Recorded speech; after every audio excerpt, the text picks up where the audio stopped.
Boa noite, meus amados irmãos, boa noite. Que a graça do nosso Deus esteja conosco nesta hora, iluminando os nossos entendimentos e aquecendo os nossos corações com a sua palavra, para que nós possamos ser edificados. Cada vez que nós nos colocamos diante de Deus para ouvir a sua palavra, Ele tem algo especial para falar a cada um de nós. E com certeza, Deus tem algo para falar ao seu coração, ao meu coração, nesta hora. Eu convido os irmãos, antes de iniciarmos a palavra desta noite, a fazermos mais uma oração nesse instante. Vamos pedir a Deus que fale conosco, que ilumine as nossas mentes com os seus ensinos. Pai, nós queremos, ó Deus, te agradecer, Senhor, por esse tempo especial que o Senhor nos concede, ó Deus, para estarmos na presença do Senhor, em comunhão uns com os outros, ó Deus, nesta hora, para recebermos, ó Deus, a Tua palavra em nosso coração, Senhor. Ó Deus, que o Teu Espírito Santo, que a iluminou, que a inspirou aos Teus servos no passado, esteja, ó Deus, nesta hora, aplicando os Teus ensinos à vida de cada um de nós aqui nesse instante, ó Pai. Tu bem sabes o que nós necessitamos, Tu bem sabes, ó Deus, daquilo que realmente precisamos, ó Deus, que o Teu Espírito Santo direcione a Tua palavra a cada um de nós, ó Deus, de maneira poderosa, ó Pai, em nome de Jesus Cristo, amém, amém. Muito bem, meus irmãos, estou aqui substituindo o Felipe, ele viajou, e nós vamos então dar sequência à nossa série de mensagens, Resistência. E na mensagem primeira, nós aprendemos e respondemos uma questão, o Felipe colocou conosco uma questão bem interessante. O que impede o cristão de desistir? O que impede o cristão de desistir? Nós vimos que temos uma esperança viva, porque Jesus ressuscitou. Vimos também que nosso futuro está seguro, pois Deus preparou uma herança eterna para nós, seus filhos. Vimos também que Deus usa até mesmo as provações para fortalecer a nossa fé, e assim, como o ouro é purificado pelo fogo, a nossa fé também é purificada. E ali no capítulo 1 de 1 Pedro, nós vemos que as provações, elas são necessárias. É bem interessante observarmos isso no capítulo 1 de 1 Pedro. Na segunda mensagem, nós vimos, foi respondida a seguinte questão: como podemos resistir ao mundo? Como podemos resistir ao mundo? E Pedro então nos mostrou que nós podemos resistir ao mundo alimentando nossa fé por meio da palavra de Deus. Assim, foram os tópicos da mensagem também trazida pelo Felipe. E podemos resistir ao mundo, em segundo lugar, lembrando quem somos, que somos o povo escolhido, sacerdócio real, nação santa e povo de propriedade exclusiva de Deus. E em terceiro lugar, resistimos vivendo como peregrinos, lembrando que estamos neste mundo, mas pertencemos ao reino de Deus. Nós não somos deste mundo no sentido mundo-sistema mau, que é governado, que faz o querer do inimigo. Não, nós pertencemos ao reino de Deus, por isso somos seus filhos, porque somos seus filhos. Então, introduzindo a mensagem de hoje, o nosso tema de hoje, nós vamos então passar um pouquinho sobre a carta de Pedro, para nós então chegarmos naquilo que nós queremos compartilhar com os irmãos. Pedro, então, ele endereçou esta carta, como já vimos nas mensagens anteriores, a cristãos forasteiros que viviam em 5 províncias romanas. A província, no capítulo 1, vai mostrar que eles residiam nas províncias de Ponto, Galácia, Capadócia, Ásia e Bitínia. Então, pessoas que estavam em 5 províncias foram os destinatários desta carta do apóstolo Pedro, essa primeira carta de Pedro. Pedro, então, escreve, meus irmãos, com o propósito de encorajá-los e orientá-los em meio às perseguições que eles estavam sofrendo ali no primeiro século por causa da sua fé em Jesus. Então, as perseguições eram intensas. Meus irmãos, naquele tempo era muito difícil ser cristão. Muito difícil. Então, para atingir esse propósito, ou esses propósitos, de confortá-los e consolá-los em meio ao sofrimento, o apóstolo Pedro, então, faz uma série de aplicações, e ele coloca, depois de falar sobre a salvação, ele coloca, então, algumas implicações que vêm, ou que nos acompanha com a salvação. Pedro, então, diz, olha, já que vocês foram salvos, ou porque vocês foram salvos, sejam santos. Nós vamos ver isso no capítulo 1. Ele diz também, porque vocês foram salvos, ou vocês devem se portar com temor durante o tempo da vossa peregrinação. Ou seja, enquanto vocês estão neste mundo, portem-se com temor a Deus. E outra coisa, ele diz também, porque vocês são salvos, amem uns aos outros como como povo regenerado pela palavra de Deus. Ele diz também, em quarto lugar, já que vocês foram salvos, desejem ardentemente a palavra. Ele fala da palavra como leite racional, ou dependendo da versão da Bíblia, leite espiritual, para que por ele vá crescendo para a salvação. E em quinto lugar, Pedro então fala, já que vocês foram salvos, chegando-vos a ele como pedras vivas, né? E então Pedro vai mostrar que Deus está construindo uma casa espiritual, né, através das nossas vidas, ou com as nossas vidas na presença do Senhor. Então Cristo é esta pedra, e nós então somos, à medida que somos acrescentados à igreja, acrescentados ao povo de Deus, nós somos também como pedras construindo essa casa espiritual. Pedro, meus irmãos, então, passa a falar ele continua falando desta influência da salvação das nossas vidas. E aí no capítulo 2, ele vai falar então sobre relacionamentos. Ele diz que nós devemos também vigiar e cuidar do nosso relacionamento com o mundo, né?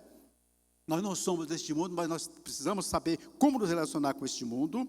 Ele fala também do nosso relacionamento com as autoridades, ou diante das autoridades, relações de trabalho, né? E naquele contexto, grande parte dos cristãos eram escravos, não eram livres. E então, nós chegamos ao ponto que vamos então começar a mensagem de hoje. Na mensagem de hoje, então, nós vemos que, em virtude da salvação que foi concedida, Pedro então passa a falar sobre 3 áreas de relacionamento que são o destaque da nossa mensagem desta noite, dessa ocasião. Pedro vai falar sobre o relacionamento entre marido e esposa, relacionamentos entre os irmãos em Cristo, falando de relacionamentos fraternais, e também ele vai falar sobre relacionamento com os nossos, ou como devemos tratar com os nossos inimigos. E Pedro encerra esta série, esses ensinamentos da mensagem de hoje, citando o Salmo 34, nos lembrando que como seus leitores ou como cristãos, nós precisamos ter realmente, para ter uma vida abençoada, uma vida feliz, precisamos saber como nos portar diante dos homens e diante de Deus, para que possamos viver bem neste tempo. Então, esta é a nossa pequena introdução da nossa mensagem. Então, nosso tema de hoje é este: relacionamentos que resistem. O nosso tema é resistência. E eu pergunto aos irmãos, é fácil a gente se relacionar com as outras pessoas? É fácil? Não é fácil, né? Há um ditado que diz que cada cabeça uma sentença, não é verdade? E, meus irmãos, viver é uma bênção de Deus, mas conviver é uma arte, e uma arte que precisamos aprender todo o tempo, todos os dias precisamos aprender. Não é simples se relacionar com outras pessoas, não é simples o relacionamento no âmbito familiar, não é simples o relacionamento no âmbito do trabalho, no âmbito do parentesco, no âmbito da empresa, não é simples, é bem difícil, e nós precisamos realmente nos cuidar nesse sentido. Uma das grandes mudanças, meus irmãos, que colocamos aí na tela, eu vou agora me deter mais com a tela aqui do nosso trabalho. Uma das grandes mudanças que a salvação produz, né, e deve produzir na vida dos cristãos, é na área dos relacionamentos. A área dos relacionamentos é uma área importantíssima na nossa vida, quer como cristãos ou não, né? Todo mundo precisa ter muito cuidado na área dos relacionamentos. Toda pessoa bem-sucedida, ela, de alguma maneira, ela se relaciona bem, não é verdade? Porque se a gente se relaciona mal, nós passamos a ter dificuldade de progredir, de crescer na vida. Então, o relacionamento é fundamental nas nossas vidas. Então, pensando no relacionamento, nós vamos então prosseguindo a nossa mensagem. E relacionamentos que resistem, relacionamentos resistem quando existe submissão a Cristo. Para que nós possamos resistir nos relacionamentos, ou seja, ter bons relacionamentos, nós precisamos estar submissos a Cristo. Nós vamos então, na primeira parte do nosso texto, falar sobre o relacionamento que resistem como esposas, sendo esposas submissas ao marido. E aqui nós temos algumas esposas, temos futuras esposas, temos mulheres que precisam, né, também crescer nesta área, e esta palavra para as esposas também serve para os maridos, porque nos ajuda a compreendê-las melhor, ou compreender o papel delas melhor. Pedro diz: da mesma forma, vocês esposas, sujeitem-se à autoridade do seu marido, assim mesmo que que ele se recuse a obedecer a palavra, será conquistado por sua conduta, sem palavra alguma, mas por observar seu modo de viver puro e reverente. Aqui Pedro está falando, eu creio que ele está se dirigindo a irmãs, a mulheres, cujo marido não era cristão. Naquele contexto era comum ser um cristão e outro não. Então Pedro está dizendo, olha, que as mulheres precisam ser submissas ao marido. Nós vamos ver na sequência, o irmão pode ir passando, esposa, então, vamos falar um pouquinho sobre submissão. A submissão da esposa ao marido, vejam, a submissão da esposa ao marido é como ao Senhor e por causa do Senhor. Pedro vai mostrar que Pedro e Paulo vão falar sobre isso. Meus irmãos, a submissão, essa palavra é uma palavra mal compreendida muitas vezes, quando se lê na Bíblia, quando se fala dela também, em relação às esposas. Mas nós vamos aqui mostrar para os irmãos o que não é submissão. O que não é submissão?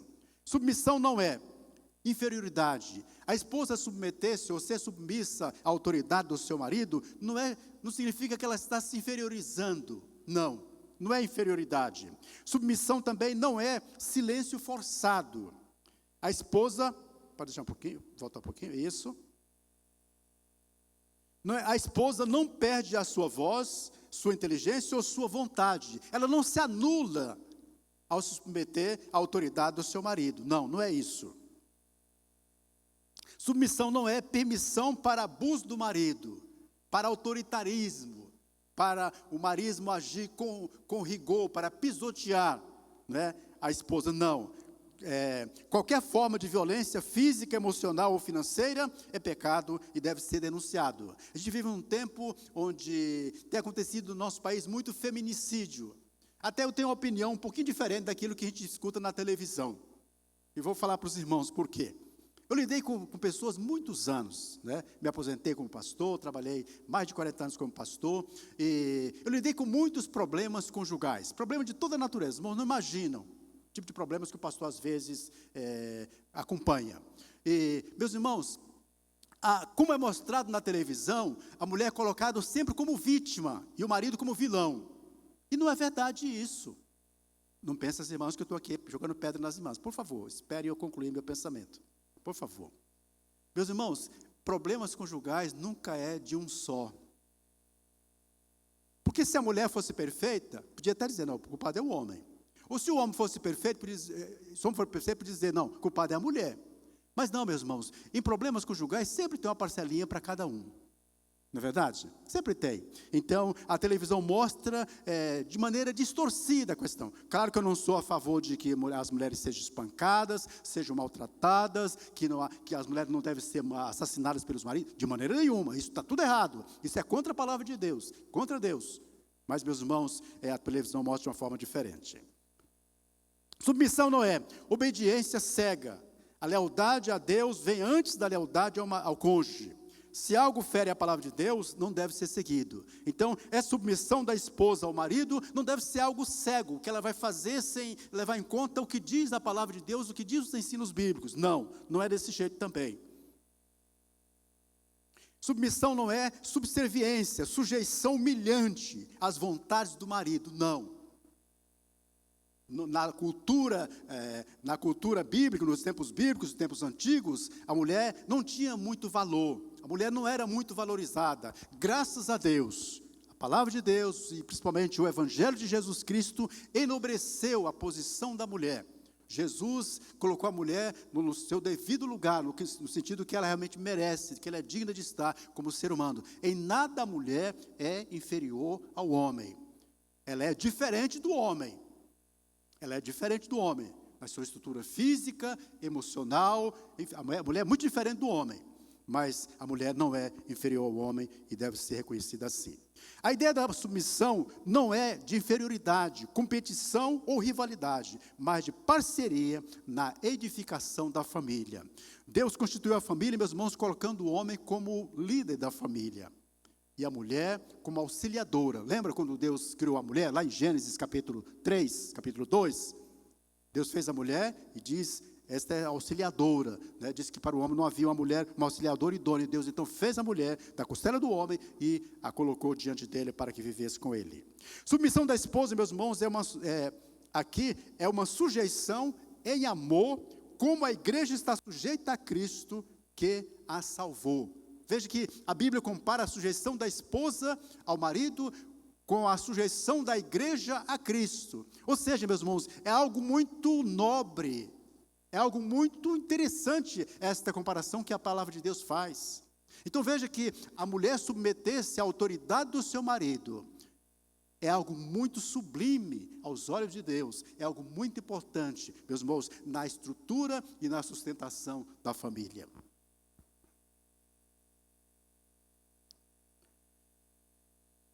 Esposas, sujeitem-se cada uma ao seu marido.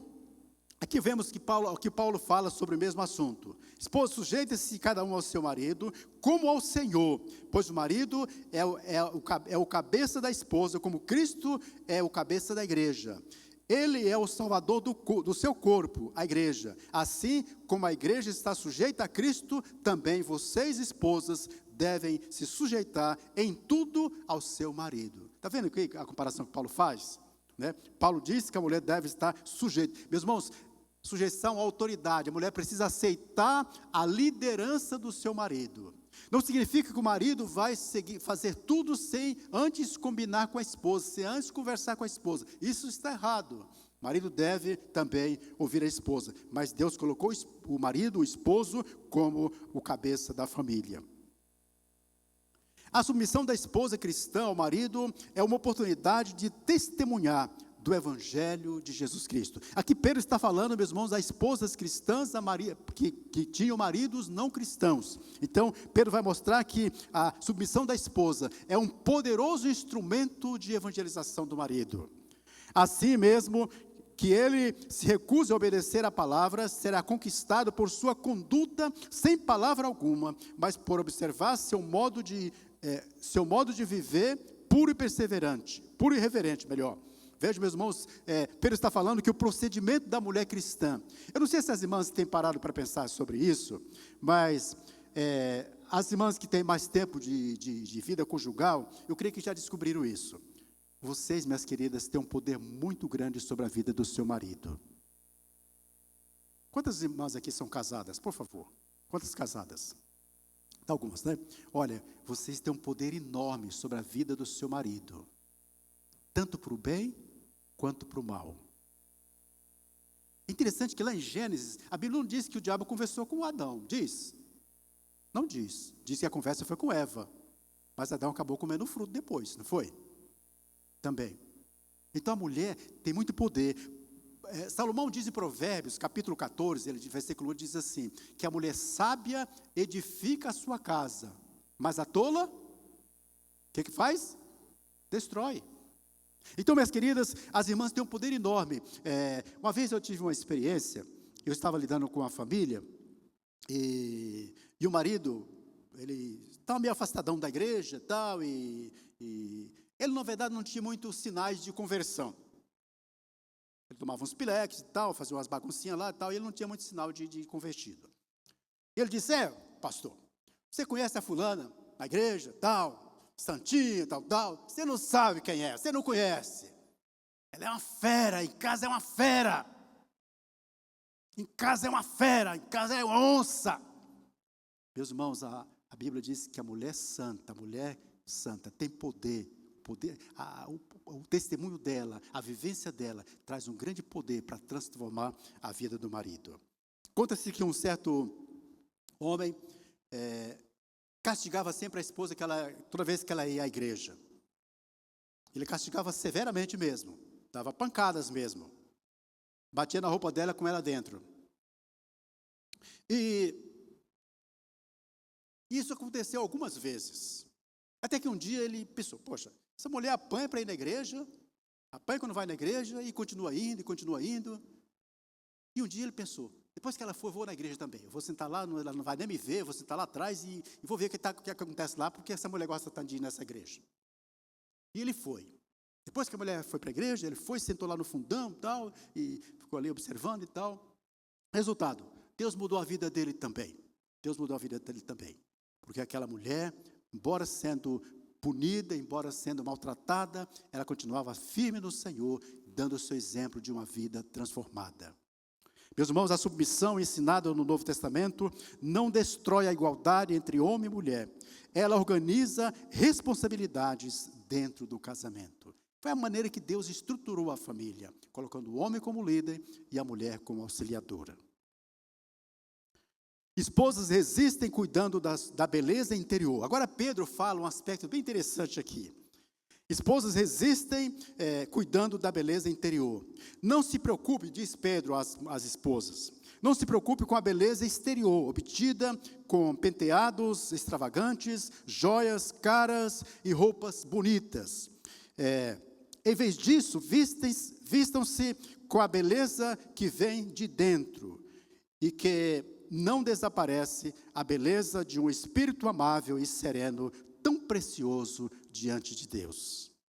Pedro está dizendo, meus irmãos, olha, ao invés de vocês se preocuparem com a beleza exterior, claro que as mulheres geralmente são vaidosas, gostam de se vestir bem, gostam de cuidar do cabelo, gostam de cuidar da aparência. Isso é importante, isso é bom, isso é muito agradável. Mas, meus irmãos, Pedro está dizendo, a palavra de Deus está dizendo, vistam-se da beleza que vem de dentro, cuidem da beleza que vem de dentro. Ele diz, a beleza que não desaparece, a beleza de um espírito amável e sereno e calmo, que é precioso para Deus. É precioso para Deus. Pedro está dizendo, olha, irmãs, cuidem do seu comportamento diante do seu marido, porque Deus vai usar isto para alcançá-lo para Jesus. Irmãs, irmãos e irmãs, a família, como Deus organizou, como Deus estruturou a família toda, como Deus estruturou, ela é um modelo que Deus criou, meus irmãos, para levar o seu nome, para levar o evangelho, para levar o poder de Deus, a influência do Senhor à sociedade. Irmãos, nada é melhor para mudar a sociedade do que uma família que vive na presença de Deus, um casamento bem estruturado, pais criando os filhos na presença de Deus, uma família realmente vivendo para a glória do Senhor. Muitos pais dizem assim, filho criado, trabalho dobrado. Já viu alguém falar isso? Filho criado, trabalho dobrado. Não, isso não é de Deus não, irmãos, isso é do mal. Filho criado tem que trazer orgulho para os pais, tem que trazer alegria para os pais, tem que trazer, meus irmãos, sossego, tranquilidade para os pais, porque os pais podem ver que eles cumpriram a missão. E, meus irmãos, os pais devem criar os filhos para Deus, para a glória de Deus. Não se preocupe, diz o apóstolo Pedro, aqui numa outra versão, eu coloquei na linguagem de hoje. Não se preocupe ficar bonita, ou não procure ficar bonita usando enfeites, penteados exagerados, joias ou vestidos caros. Pelo contrário, a beleza de você deve estar no coração, pois ela não se perde. Ela é a beleza de um espírito calmo e delicado que tem muito valor perante Deus. Né? Meus irmãos, Deus, quando Ele olha para nós, meus irmãos, quando Deus olha para nós, quer homens, quer mulher, quando Deus olha para nós, sabe para onde é que Deus olha, meus irmãos? Deus olha para o nosso coração. Quando Deus olha para nós, Deus olha para o nosso coração. Em alguns lugares no Novo Testamento diz assim o texto, e vendo-lhes a fé, Deus olha para nós e Ele vê a fé, Ele vê a pureza do coração, Ele vê a sinceridade do coração. Aqui Pedro cita um exemplo de beleza para as mulheres ali da Ásia. Ele diz, era assim que se adornavam, que se enfeitavam as mulheres santas do passado. Elas depositavam sua confiança em Deus e se sujeitavam à autoridade do marido. Sara, por exemplo, obedecia a Abraão e o chamava de Senhor. Vocês são filhas dela quando praticam o bem, sem medo algum. Pedro cita as mulheres do Velho Testamento como exemplo de mulheres santas. Sara, meus irmãos, ela até exagerou um pouco, ela chegou a dar escrava para Abraão, se deitar com ela para que ela tivesse um filho. Não estou sugerindo que as irmãs façam isso, mas ela se mostrou muito submissa ao seu marido, e ela é citada como exemplo. É citada como exemplo de mulher santa. A palavra santo na Bíblia, né, significa separado para Deus. Aquela ideia de santo que não peca, não é isso que a Bíblia está falando. Santo significa ser separado para Deus. Nós somos santos, porque o Espírito de Deus habita em nós. Nosso corpo é templo do Espírito Santo. Nós somos santos, segundo a palavra de Deus. Pode passar, meu querido? A mulher cristã deve cuidar de sua aparência, mas não descuidar da beleza do seu coração. Deve cuidar mais daquilo que tem valor diante de Deus. Deve cuidar daquilo que tem valor diante de Deus do que aquilo que é valorizado pelos homens. Todo mundo gosta de ver uma mulher bonita. Eu creio que nunca como hoje o corpo das pessoas, das mulheres principalmente, é tão valorizado. Eu morava lá em Iguatemi, na rua da igreja, tinha uma academia, ali perto da igreja, na quadra seguinte. E eu ia todo dia fazer oração 6 horas da manhã com um grupo de homens. Eu me lembro que quando eu chegava na sala, que eu ia abrir a sala para esperar os irmãos, para a gente ter um momento de oração, orei durante muitos anos, aquele grupo de irmãos. As pessoas, alguns já estavam voltando da academia, 6 da manhã já estavam voltando. E a gente vive numa época em que as pessoas estão fazendo cuidando muito do corpo, muito exercício físico, isso é importante, muito importante. Mas, meus irmãos, não devemos descuidar também da beleza do coração. E Pedro diz, daquilo que é valorizado pelos homens, deve seguir o exemplo das mulheres santas do passado, em vez de copiar o modelo das mulheres fúteis desse tempo. Às vezes, há muita preocupação em seguir a moda do momento, os costumes do momento, as vestes do momento. Mas nós devemos, meus irmãos, claro, também nos preocupar em cuidar da nossa aparência do coração, da beleza do coração, do nosso interior. Agora vamos para os maridos. Interessante que a palavra para as mulheres foram alguns versículos. Para o homem, Pedro separou só um. Percebeu isso? Para as mulheres foram 6 versículos. Para os homens foi só um. Por que será? Não sei. Maridos existem com atitudes cristãs para com a esposa. Da mesma forma, vocês, maridos, da mesma forma, Pedro está dizendo o seguinte, olha, como elas precisam saber se comportar, vocês também, maridos, honrem sua esposa, sejam compreensivos no convívio com ela, pois ainda que sejam mais frágil que vocês, ela é igualmente participante da dádiva de nova vida concedida por Deus. Tratem-na de maneira correta. E tem outra versão da Bíblia diz, tendo consideração com a vossa mulher, tendo consideração por ela, para com ela, para que nada atrapalhe suas orações. Pedro, meus irmãos, chama a atenção dos maridos, falando que eles honrem a esposa. Pode passar o próximo slide, que a gente vai explicar um pouquinho mais sobre isso aqui. Veja bem, Paulo fala sobre os maridos, dizendo, maridos, ame cada um sua esposa. Veja, meus irmãos, que Paulo, ele coloca como comparação, como modelo de amor que o marido deve ter para com a esposa. Sabe qual é? Sabe qual é o modelo? Como Cristo amou a igreja. Eu pergunto aos irmãos, como foi que Cristo amou a igreja? Como foi, irmãos? Que amor Cristo demonstrou para com a igreja? Amor sacrificial. O que Jesus fez pela igreja? Morreu. Ele deu a vida por ela. Então, meus irmãos, o que Deus exige do marido não é menor do que aquilo que Ele exige da esposa na relação conjugal. Ele entregou a sua vida por ela, a fim de torná-la santa, purificando-a ao lavá-la com água por meio da palavra. Cristo deu a vida pela igreja, purificou a igreja. Meus irmãos, significa que nós, os maridos, também temos uma missão muito nobre, muito santa, no cuidado com a nossa esposa. Meus irmãos, como maridos, a nossa principal missão dentro do casamento, sabe qual é? Cuidar da nossa esposa. Cuidar da esposa. Eu me preocupo muito com minha esposa, ela vai para o serviço dela, eu às vezes vou com ela, quando eu não vou, ela vai de carro, mas, meus irmãos, me preocupo com ela. Me preocupo com ela na hora que ela vai atravessar as ruas movimentadas, que ela vem, né? Preocupo com ela se ela está doente. Amanhã cedinho nós vamos sair 6 da manhã para ela vai fazer uma cirurgia, né? Minha esposa, a Débora estava falando que minha esposa é a única funcionária pública que espera as férias para fazer cirurgia. Chamaram ela 2 vezes e ela conseguiu adiar para fazer nas férias a cirurgia, para não pegar atestado. Isso é um funcionário público raro, né, nesse tempo. Então, meus irmãos, marido, seja sábio no convívio com sua esposa, procure conhecer os sentimentos e as necessidades dela, e se esforce em atendê-la com todo cuidado e amor.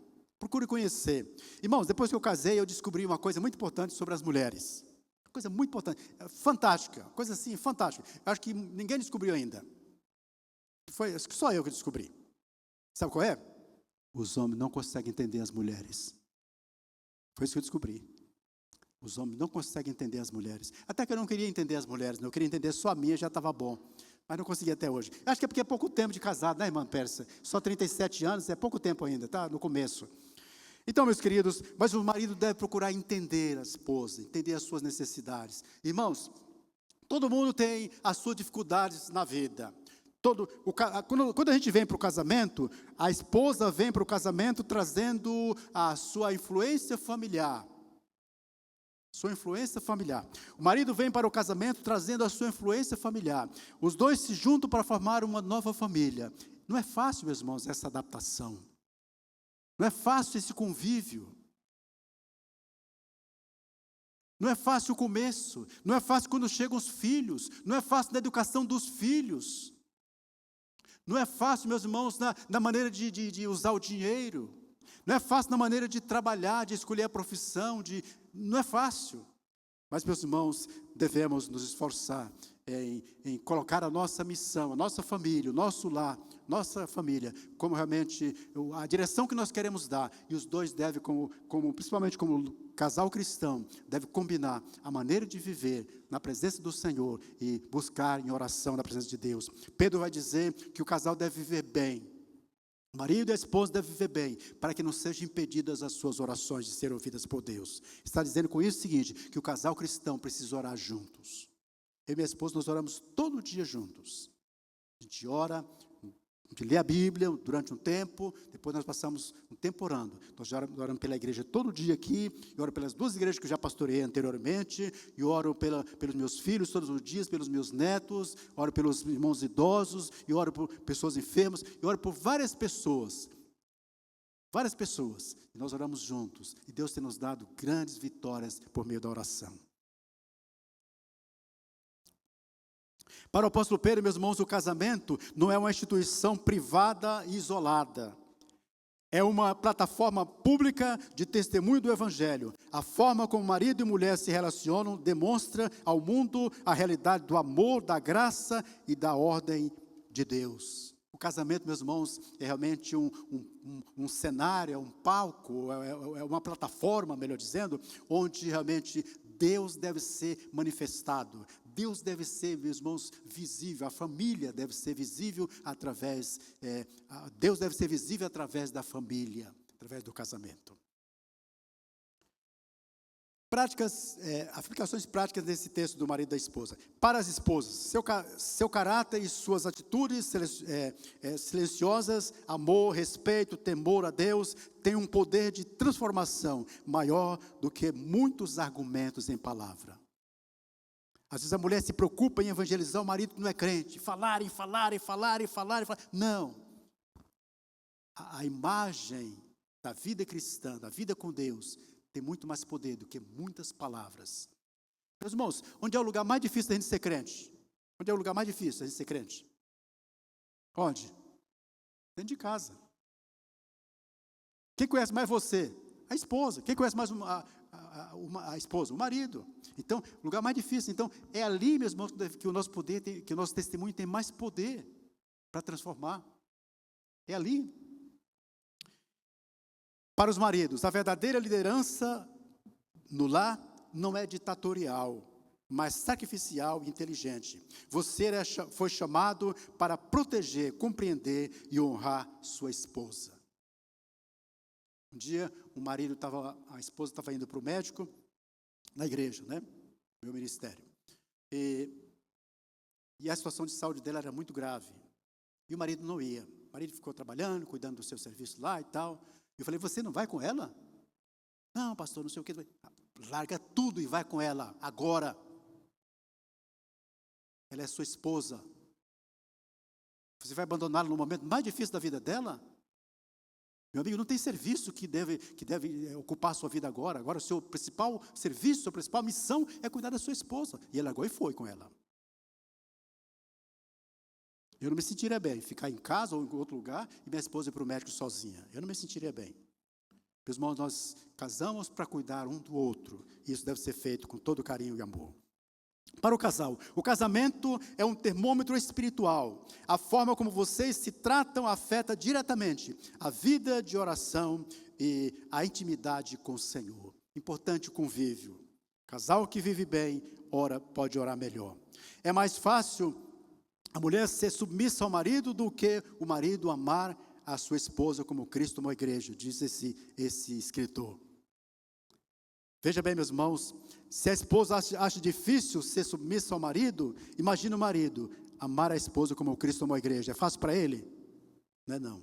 Então, meus irmãos, Deus realmente elevou muito a relação conjugal, a compará-la com a relação de Cristo com a sua igreja. A liderança do marido nunca deve refletir domínio, mas amor sacrificial de Cristo pela igreja. John Piper. Relacionamentos não permanecem fortes porque as pessoas são perfeitas, mas porque decidiram amar como Cristo amou. Casamento, meus irmãos, deve ser para a vida toda e deve ser com amor sacrificial. Às vezes é muito difícil, meus irmãos, viver juntos. É muito difícil. Eu sempre digo que casar não é difícil. Casar é fácil. É fácil. Difícil é manter o casamento. Difícil é conviver. Mas em nome do Senhor nós podemos vencer. Em segundo lugar, relacionamentos existem quando adotamos um estilo de vida verdadeiramente cristão. Agora Pedro passa a falar sobre relacionamentos entre os irmãos. Deixou de falar sobre o relacionamento entre o casal, passa a falar sobre o relacionamento entre os irmãos. E ele coloca então as implicações da salvação do relacionamento com os irmãos. Por fim, tenham todos o mesmo modo de pensar, sejam cheios de compaixão uns pelos outros, amem uns aos outros como irmãos, mostrem misericórdia e humildade. Um versículo só aqui, nesse versículo aqui, meus irmãos, o versículo 8, Pedro, meus irmãos, traz muitos ensinamentos. Vejam, meus irmãos, esses ensinamentos aí, em seguida. Pedro, então, faz 5 admoestações. Por fim, tenham todos o mesmo modo de pensar. Sejam cheios de compaixão uns pelos outros. Amem uns aos outros como irmãos. Mostrem misericórdia e mostrem também humildade. Vamos pensar sobre cada um deles rapidamente? Tenham todos o mesmo modo de pensar. Paulo, escrevendo aos Filipenses, ele diz assim, completar, essa palavra de Paulo aqui, vem como explicação daquilo que Pedro falou. Veja bem, ele diz, completai a minha alegria. Paulo diz, olha, me alegrem, fazendo o seguinte, do mesmo modo de pensar, a mesma coisa, tenhais o mesmo amor, sejais unidos de alma, tendo o mesmo sentimento, ou seja, o mesmo propósito. Não é que todo mundo vai ser igual, a igreja não é uma uniformidade, não. A igreja não deve ser assim, nós somos diferentes. Mas, meus irmãos, a Bíblia está dizendo o seguinte, que como cristãos, nós devemos viver de tal maneira que nós temos, meus irmãos, os mesmos propósitos. Nós podemos desentender no lugar de deixar esse piano. Olha, esse piano, eu acho que era bom ficar do lado de cá, do lado esquerdo aqui, do meu esquerdo. Não aqui, outro irmão não, do lado direito, outro irmão não, aqui atrás. Não, irmão, outro lá embaixo. Então, podemos discordar, mas todos nós queremos é que o piano seja usado para a glória de Deus. E a igreja é isso, meus irmãos. Um pensa de uma forma, outro pensa de outro, um vê uma coisa de uma maneira, outro vê de outra, mas o nosso propósito é um só. Qual é? Glorificar a Deus, engrandecer o nome de Deus. Sejam cheios de compaixão uns pelos outros. Pedro fala, compaixão, meus irmãos, é sentir as dores do outro, sofrer com, calçar os seus sapatos, é cuidar em agir para minorar ou remover a dor do outro, né? Paulo explica isso aí dizendo o seguinte, alegrai-vos com os que se alegram e chorai com os que choram. Meus irmãos, a igreja é o lugar de compaixão. Irmãos, como pastor eu lidei muito com problemas dos irmãos, muitos problemas. E um dia Deus me ensinou uma coisa, e como o pastor enfrenta muita dificuldade no ministério, meus irmãos, lidando com pessoas difíceis. Sabia disso? Esse é um dos grandes desafios de cada pastor, lidar com pessoas difíceis. Quem são as pessoas difíceis? Quem são? Cada um de nós. Dependendo da situação, eu sou difícil para você, você é difícil para mim, cada um de nós. Como é que me fez entender melhor isso? Entendendo a realidade de cada pessoa. Um dia eu estava conversando com uma irmã difícil. E aquela irmã, não era sobre problema não, era sobre passado dela. Não era problema, não era aconselhamento, era uma conversa informal assim. E ela colocou, olha, quando eu era criança, meus pais iam jogar baralho noite inteira. E eu ficava deitado com sono, vontade de ir para casa, e minha mãe me deitava debaixo da mesa onde eles estavam jogando baralho. E se eu pedia para ir para casa, minha mãe me chutava. Minha mãe brigava comigo, me chutava, para eu ficar quieta, para eu poder jogar baralho até amanhecer o dia. Foi assim que eu cresci. E aí eu entendi por que aquela irmã agia de determinadas formas. Por que ela tinha determinados comportamentos. É isso que a Bíblia está dizendo, nós temos que ter compaixão. E para nós termos compaixão, nós temos que entender a vida do outro, entender a situação do outro. É fácil eu falar alguma coisa da irmã Luísa, sem saber o que está se passando com ela, o que se passou com ela, a vida que ela teve, a vida que ela tem. É fácil. Por isso, meus irmãos, precisamos ter compaixão. De maneira, diz aqui Paulo aos Coríntios, de maneira que se um membro padece, todos os membros padecem com ele. Se um membro é honrado, todos os membros se regozijam com ele. Então, é isso, meus irmãos, é viver uma vida em comunidade, se portando uns com os outros, tendo compaixão, tendo misericórdia uns dos outros. Ame uns aos outros como irmãos. Se alguém afirmar, eu amo a Deus, mas odiar seu irmão é mentiroso, diz o apóstolo João, pois quem não ama a seu irmão a quem vê, como pode amar a Deus a quem não vê? João, meus irmãos, coloca o amor cristão como o ponto máximo da relação fraternal. O amor é importantíssimo. O amor é a marca registrada de cada cristão. Foi por amor que Deus nos salvou. E é por amor que devemos viver uns com os outros. Mesmo sendo muitas vezes difícil. Vivemos um tempo onde as pessoas vivem, meus irmãos, um tempo onde há muitos... descartar das pessoas, descartar de relacionamentos, descartar, não dá, deixa para lá. Isso acontece no casamento, acontece às vezes no trabalho, descartar, vai deixando para lá. Não, meus irmãos, a vida cristã não é a vida de descartes. Deus não tem lata de lixo. Todos nós somos preciosos para Ele. Então, cada um de nós é precioso para a igreja. Eu não valho nada, eu não presto. Não, cada um é precioso para Deus e para a igreja. Nós somos membros uns dos outros, diz a palavra de Deus. Mostre misericórdia. Misericórdia é colocar o coração na miséria do outro. Não existe cristianismo onde não existe misericórdia. Portanto, sejam misericordiosos, assim como como vosso Pai também é misericordioso. Diz Jesus em Lucas 6,36. Misericórdia, colocar o coração na miséria do outro. Saber o que o outro está passando. Se o irmão está difícil, se a situação está difícil, tanto na relação do lar como da igreja, o que está se passando? Por que está agindo assim? Humildade. Não pense de si mesmo além do que convém, diz Paulo em Romanos 12. Pode passar, meu querido. Não sejam egoístas, nem tentem impressionar ninguém. Sejam humildes e considerem os outros mais importantes que vocês. Vai totalmente contra a natureza humana, totalmente. A gente quer se achar mais importante que os outros. Não, a Bíblia diz que devemos considerar o outro mais importante que a gente.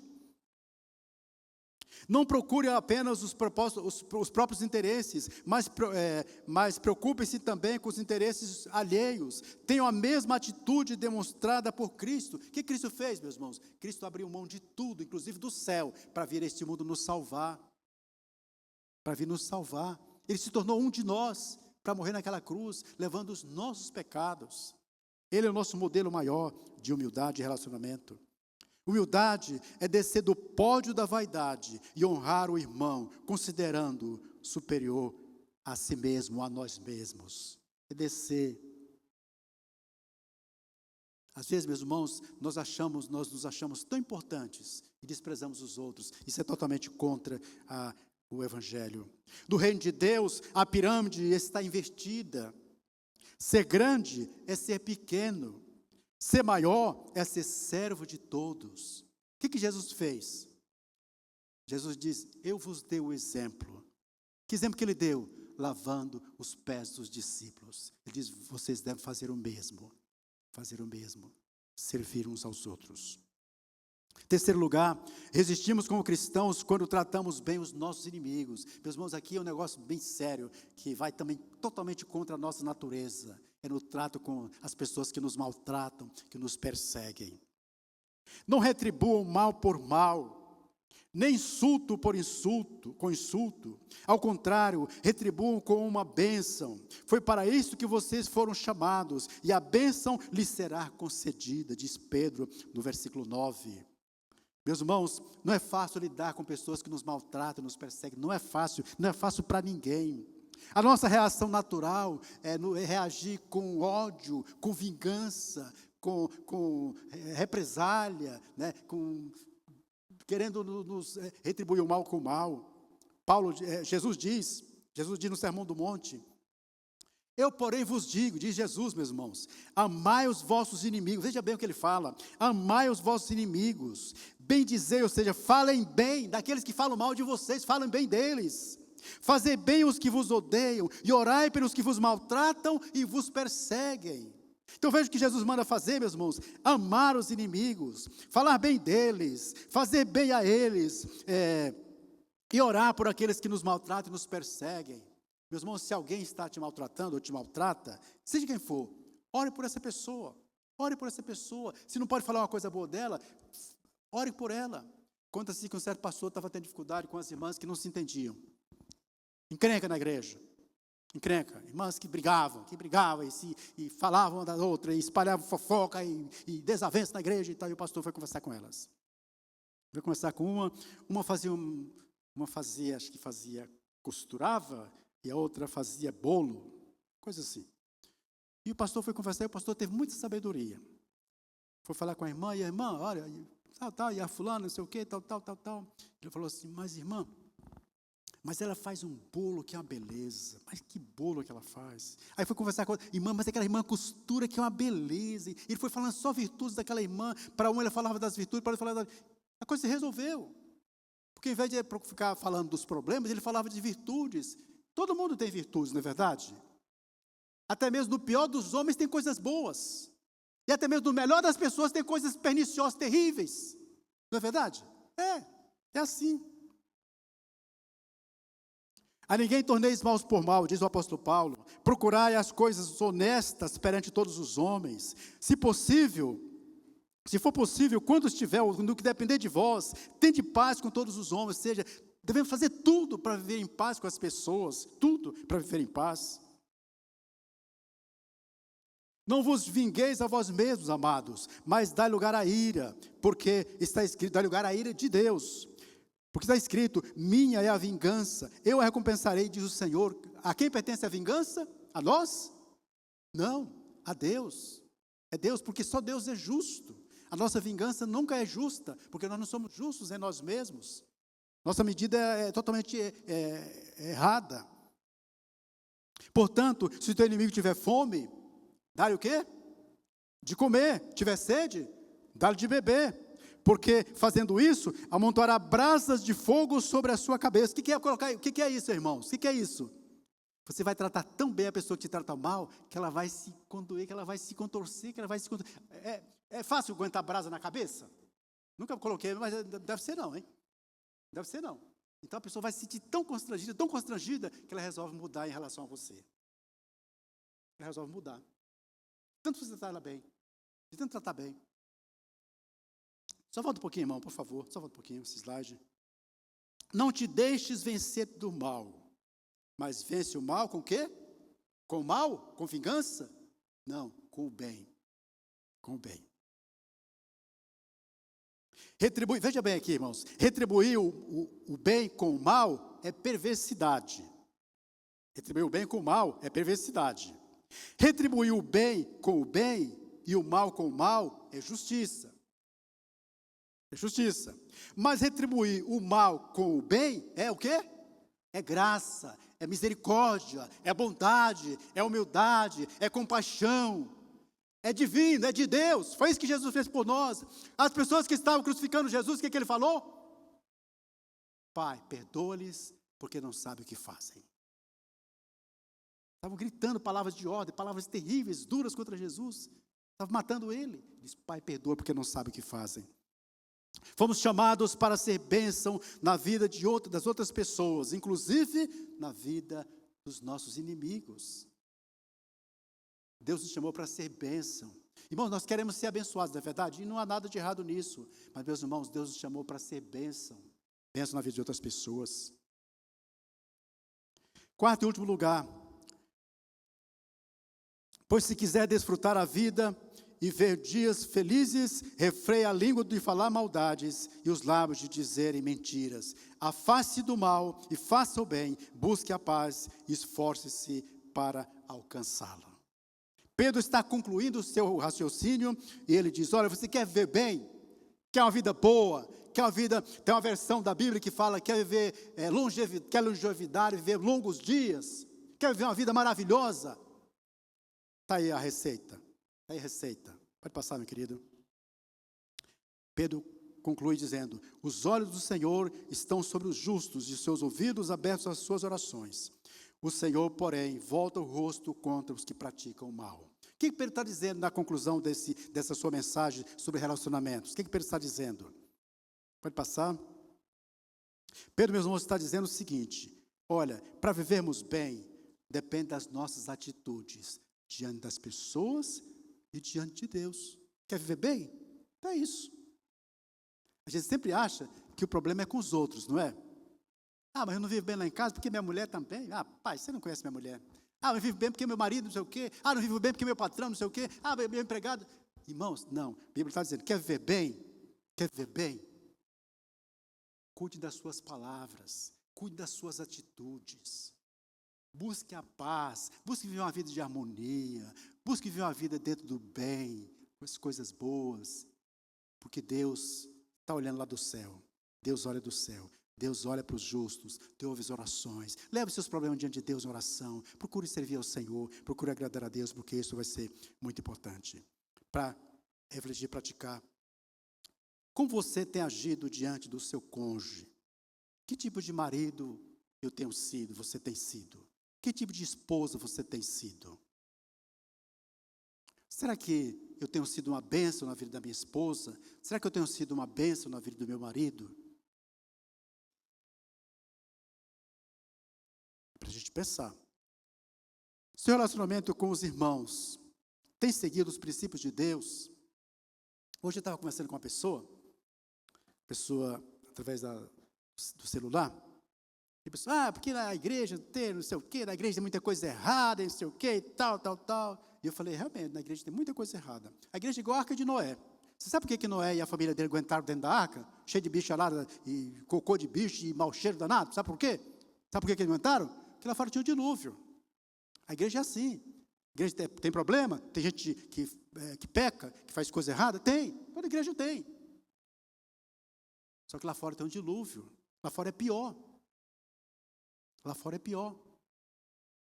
Meus queridos, por mais que a igreja não seja perfeita, ainda, porque a igreja perfeita aquela que vai estar lá no céu, a igreja é o melhor lugar para nós estarmos. É o melhor lugar para nós estarmos.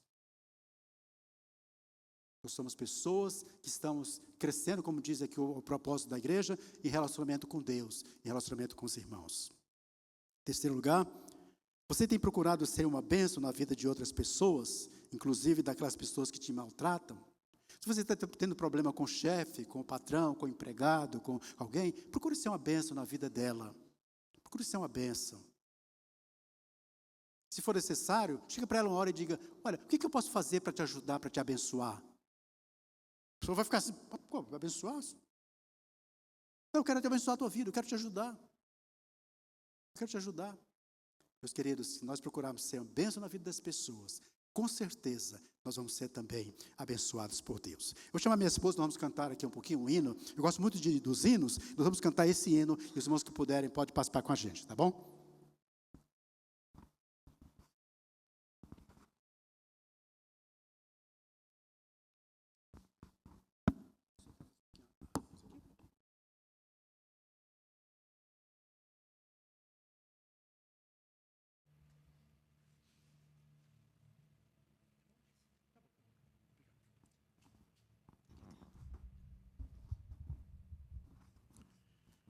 Meus queridos, para que nós possamos vencer, resistir nos relacionamentos, nós precisamos de algo muito importante: o poder de Deus na nossa vida.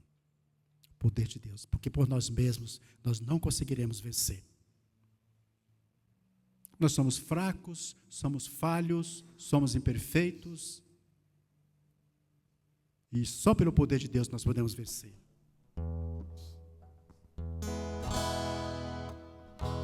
Seguro estou, não tenho temor do mal, sim, guardado pela fé em meu Jesus. Não posso duvidar deste amor real, Ele seu caminho sempre me conduz. Não me deixará, mas me abrigará, do pecado vil me vem livrar. A sua graça não me recusará, sim, Jesus é quem me pode sustentar. No poder de Cristo Mestre, minha vida salva está.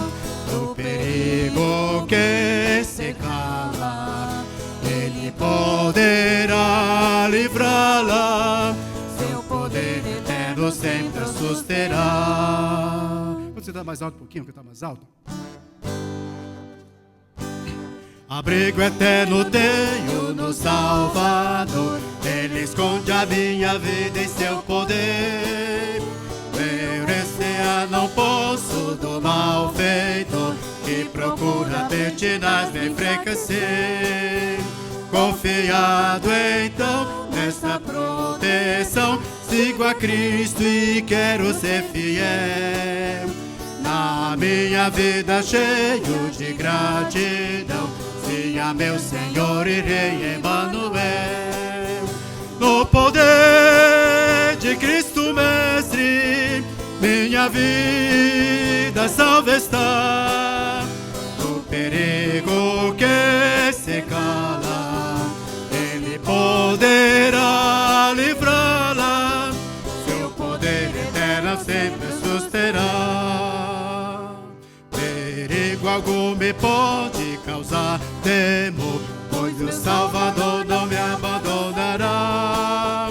Com sua proteção e com seu amor, dirigindo minha vida Ele estará.